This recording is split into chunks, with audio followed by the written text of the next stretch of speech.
এই কি হইছে রে, এত চিল্লাচিল্লি কিসের? কি হইছে মানে হওয়া কি আর বাকি আছে? কিছু হওয়া বাকি আছে আমাকে বলো তো, কি হওয়াটা মানে কি হয় নাই আমার জীবনটায়? কোথাও বলে বিয়ে করি না কেন, বিয়ে করি না কেন, বিয়ে করলাম, তারপরে তো দুনিয়ার সংসারে চালা তুমি আমাকে দুনিয়ারে চাপাই দিছো। এখানে গেল এই অশান্তি ভাল লাগে না। দুনিয়ার মানুষের কথা কি, বাচ্চা নাও ঠিক হয়ে যাবে, একটা বাচ্চা হইলে ঠিক হয়ে যাবে, মায়া মহব্বত বাড়বে, আরো কত কি কথা। আর এই যে আমার অবস্থা, মায়া মহব্বত, সারাদিন বিছানাটা আমি 100 বারের বেশি গুছাই, সারাদিন বিছানাটা 100 বারের বেশি গুছাই। বিছানার কি অবস্থা, সারাদিন কি একটা মানুষের কি আমার আর কোনো কাম নাই? আমার কোনো কাজ আছে কি না তুমি আমাকে বলো।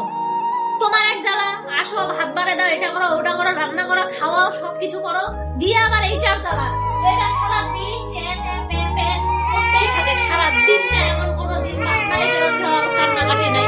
এখন কি করছি এখানে একটুখানি খবর দিছি, হয়েছে হয়েছে হয়েছে হয়েছে। তুমি কি জানতো না বিয়ে করলে এগুলা জ্বালা নিতে হয়? হ্যাঁ, ভাত রান্না করার রোজগার দাও তুমি আমাকে, আর বাচ্চা তো একটু কান্নাকাটি করবেই। এগুলা কি এমন বিষয়? ঘর বাড়িতে তোমাকে গুছাইতে হবে, গুছাইতে এত কষ্ট হচ্ছে তো নাও সমাধান করে দিচ্ছি, আর একটা বিয়ে করে নিয়ে আসি, समझ रहे हो समझ रहे हो ना। তখন ভালো হবে না? তোমাকে সাহায্য করবে কাজকর্মে। বিয়ে করবা করো, মানে এমনিতে তো দুইটার জ্বালাতে আরো ভালো লাগতেছে না, আরেকটা নিয়ে আসো, প্রতিদিন ওর সাথে ঝগড়া করবো, বাচ্চা সামলাবো, রান্না করবো, সবকিছু করবো, দুনিয়ার দায়িত্ব আমার মাথার উপর চাপাই দিয়ে দাও। কি করবো? এটা চুপ হইছে, এখন পর্যন্ত চুপ হইছে। বিয়ে যেহেতু করবা তো বিয়েই করো, তুমি যাও বিয়ে করো। এই যে নাও, এই যে বাচ্চা, আমি বাপের বাড়ি যাবো, ওই বউ নিয়ে আসি এখানে বাচ্চা সামলাইতে পারো।